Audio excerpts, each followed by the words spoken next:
रात के 12 बजे भगवान कृष्ण का हुआ, ये सबकी जानकारी में है। लेकिन प्रभु श्री राम की बात कर रहा हूं, दिन के 12 बजे उनका जन्म होता है और आज तक 9 लाख वर्ष हो गए। प्रभु श्री राम का 12 बजे क्या जन्म हुआ, तो उससे 20 मिनट आगे 20 मिनट पीछे वो 40 मिनट का समय आज हमारे विद्वानों की उस पद्धति में, उस कर्म कांड में, उसमें वो अभिजित मुहूर्त हो गया। 11:40 से लेके 12:20 तक इसको अभिजित मुहूर्त बोलते हैं। प्रभु श्री राम का आगमन क्या हुआ कि ऐसा मुहूर्त बन गया, कहते हैं 11:40 से लेके 12:20 के बीच में कोई काम करो, शुरू करो, संकल्प लो, वो अत्यंत शुभ माना जाता है। और मैंने भी अपना ये अब से नहीं, शुरू से 16 साल पहले 10 से 11:30 का टाइम लोगों से मिलने का, ये 16 साल से चला आ रहा है। और 11:30 से 1 बजे का टाइम मैंने भी वही निर्धारित किया था। मैंने कहा मानस इसी टाइम में पढ़ूंगा, वो चल रहा है। आज छठा विश्राम था उसमें, तो वो तो बीच में मुख्य रहेगी। और मानस में श्री राम की चर्चा, श्री राम नाम की चर्चा, महिमा, उसका गुणानुवाद पूरी तरह से होता रहेगा। लेकिन बात कर रहा था मैं नाम सिमरण की। नाम फिर कोई भी हो जो आपके मन को भाए, जो आपको अच्छा लगे। भगवान कृष्ण हो, राम हो, हनुमान हो, भगवती हो, और देवी देवता हैं, भूत भवन भोले बाबा हों, ब्रह्मा जी हैं, हमारे तो 33 करोड़ देवी देवता हैं। जो आपको अच्छा लगे, जो आपके मन को भाए, जो आपको लगे कि हाँ मेरे को तो जी ये नाम अच्छा लगता है, जपो ना वो नाम। कैसा अद्भुत मेरी भारत की संस्कृति। यहां पर ये नहीं है कि बहुत खूबसूरत मूर्ति लगी हुई होगी मंदिर में तो वो मंदिर कहलाएगा, वही भगवान आदरणीय होंगे, वही भगवान पूजे जाएंगे। यहां तो छोटे छोटे पत्थर, सालिग्राम, वो भी पूजे जाते हैं। यहां तो मिट्टी के माधव, मिट्टी की मूर्ति, जिसमें आज भी महाभारत का इतिहास साक्षी है इस बात का। और जब शिष्य का नाम लिया जाता है तो उस जैसा शिष्य शायद धरती पर कोई हो। उनसे शिष्य सारे प्रेरणा लेते हैं कि जिसने मिट्टी की मूर्त बनाई थी गुरुदेव के जंगल में, और उनसे धनुर्विद्या सीखा। एकलव्य, उसने द्रोणाचार्य की मिट्टी की मूर्ति बना ली। प्रतीकात्मक भाव में हम किसी के प्रति एक भाव रख लेते हैं कि मेरे लिए तो ये दीवार ही पूज्य है। कई दीवारें पूजी जाती हैं, ऐसा है। मेरे लिए शिखर पूज्य है, उस शिखर को भगवान के रूप में देखते हैं।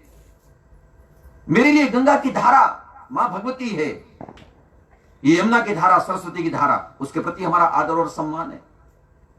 कहीं किसी मिट्टी के प्रति, कहीं किसी सरोवर के प्रति, कहीं किसी वृक्ष के प्रति। पीपल को देखो ना, पूजते हो ना, आश्रम में भी पीपल है, वहां कितने धागे लिपटे हुए हैं, उसकी परिक्रमा करती होगी हमारी बहन कोई, और लपेटती जाती होगी। संकल्प है, भाव है, उसमें भी देवत्व हमने देखा। तो इस तरह से हमारा भाव जब कहीं भी जुड़ता है किसी नाम से, उसी नाम का अगर हम चिंतन करते हैं, उसी नाम के प्रति अपनी श्रद्धा और भावना रख लेते हैं, तो कल्याण उसी से हो जाता है। होता तभी है जब जिस नाम के प्रति हमारा भाव बना और उस भाव के प्रति हमारी पूरी निष्ठा होगी, पूरी श्रद्धा होगी। वो आपके ऊपर निर्भर करता है कि कौन सा नाम आपको अच्छा लगता। हम यहां प्रोग्राम की, जैसे अभी आपने नाम की चर्चा की, नाम की बात कर रहे थे यशपाल जी। उन्होंने कौन सा देवी हो, कौन सा देवता हो, ये ज्यादा कहने की बात नहीं कही। नाम की महिमा। और जहां तक प्रभु श्री राम का है, प्रभु श्री राम का तो मानस में पहले दिन ही आया था। कहूं कहां लगी नाम बढ़ाई, राम न सकाई नाम गुण गाई। गजब तो यहां हो गया साहब कि नाम की महिमा, नाम का गुणानुवाद कहां करें और कितना करें। कहां लगी नाम बढ़ाई, राम न सकई नाम गुण गाई। कहने लगे जिनके नाम की इतनी महिमा और वो राम ही इस नाम की महिमा गाने में सक्षम नहीं है। गोस्वामी तुलसीदास, आप राम का चरित्र लिख रहे हो, श्री रामचरितमानस इतना प्यारा ग्रंथ लिख करके आपने दिया, आज पूरे विश्व में जो पूजा जाता है, सारे विश्व के लिए प्रेरणा है, वही गोस्वामी तुलसीदास लिख रहे हैं और अपनी इसी मानस में लिख रहे हैं और प्रारंभ में लिख रहे हैं। ये पहले दिन में ही आ गया था रमेश जी कि कहां लगी नाम बढ़ाई, राम न सकई नाम गुण गाई। राम भी नाम की महिमा नहीं गा सकते। जिस राम के नाम की महिमा हम लोग भी नहीं गाते या गाते और उसका गुणानुवाद करते हैं, आनंद लेते हैं, वही राम अगर स्वयं भी नाम की महिमा गाने लगेगा तो वो भी उसमें सक्षम कहते नहीं है। वो भी थक जाएंगे, नहीं गा पाएंगे, कहेंगे नहीं ये राम की महिमा अभी कुछ और भी है, नाम की महिमा। राम न सके नाम गुण गाई। आप देख रहे हैं ये सारा दृश्य जो देख रहे हैं, आज इसी दृश्य पर ये मुझे छोटी सी बात याद आई। मेरे पूज्य गुरुदेव पूज्य चरण महामना ब्रह्मलीन श्री स्वामी कृष्णदेव जी महाराज, उनके सानिध्य में मुझे 21 साल तक रहने का मौका मिला। उनसे, उनके मुखारविंद से मैंने सुना था, उनके मुखारविंद से। उन्होंने एक दिन कहा था, कहने लगे ऐसे प्रवचन करते करते, सत्संग करते करते कि सेतु बन रहा था, पुल बन रहा था, राम जी को सूचना मिली, राम जी को पता लगा। पहले राम जी को पता नहीं था भाई ये कैसे होने वाला है, क्या हो रही लीला ये। कहीं उनको कहा गया, किसी ने जाके कहा, कहने लगे प्रभु जी आपको एक बात बताएं, पत्थर ना पानी पर तैर रहे हैं, पुल बनना शुरू हो गया। कहने लगे हाँ पुल तो बन रहा है पर पत्थर तैर रहे, ये फिर तू कहना क्या चाहता है। कहने लगे प्रभु जी आपको बताऊं, पत्थर पता कैसे तैर रहे हैं, उन पत्थरों पर ना राम लिख रहे हैं लोग, राम लिखा जा रहा है, नल नील लगे हुए दो और पत्थर उठाते हैं उस पर लिखते हैं राम और फेंकते हैं पानी में तैर जाता है। कहने लगे अच्छा, ऐसा मेरे गुरुदेव ने कहा कि ये बात राम जी को कही गई। राम जी अपने महल में मान लिया, उनसे जाके किसी ने कहा कि महल में है या वहीं रामेश्वरम में जहां भी उनका शिविर था वहां पर है, और उनको जाके सूचना मिलती है कि ऐसे ऐसे सेतु बन रहा है, पुल बन रहा है और उसके ऊपर आपका नाम लिख रहे हैं। राम लिखते हैं, पत्थर फेंकते हैं, पत्थर तैर रहा है। राम जी बोले नहीं मजाक करता था, ये उपहास है, नहीं ऐसे नहीं हो सकता। कहने लगे नहीं प्रभु ऐसे है। कहने लगे अच्छा चल देखो तो सही मैं भी।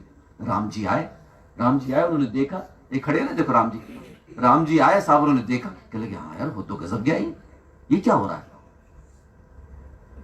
राम लिख रहे हैं और उससे पत्थर तैर रहे हैं, जचने वाली बात नहीं। तब मेरे गुरुदेव कहते हैं कि राम जी ना बस देख करके चुप हो गए और धीरे से ना वहां से सरक गए, वो अपना बाकी लगे हुए अंदर अपना काम में लगे हुए, पुल बन रहा साहब, वहां से निकल गए साइड में और धीरे धीरे करके वो नदी के कूल पर ना काफी दूर तक चले गए, समुद्र के किनारे काफी दूर तक चले गए। दूर तक गए तो उन्होंने क्या किया, एक चुपके से ने कंकर उठाया छोटा सा और ऐसे पानी में फेंका समुद्र में। कह लगे देखो तो सही भाई, नाम से मेरे नाम से पत्थर तैर रहे हैं वहां, अब मैं खुद ही फेंकता हूं देखे। अब जैसे कंकर फेंका साहब, कंकर डूब गया और राम जी तो हक्के बक्के। कह लगे तो कमाल हो गया, अब मैंने खुद पत्थर फेंका वो तैर गया और वहां बताओ नाम मेरा लिखा जा रहा है, उससे तैर रहे हैं। ये मन में आया, ऐसे मुंह पीछे घुमाया तो पीछे हनुमान जी खड़े थे। हनुमान जी खड़े थे तो क्या लगे, हनुमान जी तुमने देखा तो नहीं कुछ। राम जी कहते हैं हनुमान जी तुमने कुछ देखा तो नहीं। कहने लगे प्रभु वो सब देखा देखी हो गई है, मुझे ये बताओ कि लीला क्या कर रहे हो आप। कहने लगे हनुमान जी तू तो मेरा बहुत अंदरूनी है ना, मेरा तो अंदर का पार्टनर है तू, ले अब तेरे को सच्ची बात बता ही देता हूँ, मैं आज बहुत हैरान हनुमान जी, मैं आज बहुत हैरान हूँ। अब वहां मैंने देखा, वो देख मेरा नाम लिख रहे हैं और यहाँ मैंने देख ऐसे मैंने कंकर फेंका सा, वो तो डूब गया। तो ये तो मेरे में तो कुछ है नहीं ऐसा कुछ, आप तैराए वही तैर जाता। प्रभु कुछ भी हो, ये लीला महिमा आपकी है, आपके नाम की है, आपके काम की। अब आपने पत्थर फेंका था उसमें, तो आपने फेंका तो डूब नहीं था, जिसे फेंकोगे वो तो डूबेगा, जिसे तैराओगे वो तैर जाएगा। एक बात। और दूसरी बात प्रभु, तब ये आपको भी नहीं पता, ये आपको भी नहीं पता कि आपके नाम में कितनी ताकत है। तो इसलिए हाँ, जैसे कह रहे हैं ना, नाम राम से बड़ा राम का नाम। कहाँ हूं कहाँ लगी नाम बढ़ाई, राम न सकाई नाम गुण गाई। ऐसी महिमा है, ऐसी महिमा मेरे प्रभु श्री राम के नाम की है। और इस नाम पर समय समय पर चर्चा होती रहती है। आज विलंब हुआ, प्रभु कृपा करें, इतना ही पर्याप्त है। सर्वे भवन्तु सुखिनः, सर्वे सन्तु निरामया, सर्वे भद्राणि पश्यन्तु, मा कश्चित् दुःख भाग् भवेत्। ओम शांति शांति शांति।